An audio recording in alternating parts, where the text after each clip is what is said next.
Hi, I'm Eli. In this short video, I'm going to tell you how a mold professional removes mold safely, which explains why as a homeowner you should not try to remove mold by yourself. If there's a risk of mold contamination, then a plastic barrier will be built to keep mold spores in a specific area. It is a plastic thick barrier from the ceiling to the floor, as well as barriers to cover cabinetry. Remember that mold spores have affected cabinet contents before containment was started. So all contents should be bagged and washed or cleaned before use, and perishables thrown away. This applies to clothes and closets that should also be bagged and taken to the cleaners. Next, the area will be placed under negative pressure. That is a powerful machine that sucks air through an industrial HEPA filter, removing the small pores from the containment so they won't escape.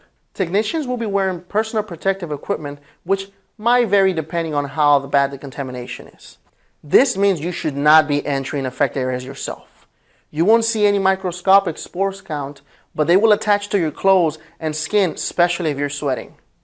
Affected porous materials like drywall and baseboards can be cut out and bagged immediately to be safely removed and disposed of. When the wood structure inside a home is exposed and it has also been affected, it will be tested for moisture percentage, and then it will be dried out using industrial air movers to evaporate moisture, which is collected by an industrial dehumidifier. When the surfaces have been dried to an acceptable level, the residual mold will then be removed using an industrial strength antimicrobial. The sprays are not harmful to people when applied on a porous wall surface, but pets should be kept out of the containment areas.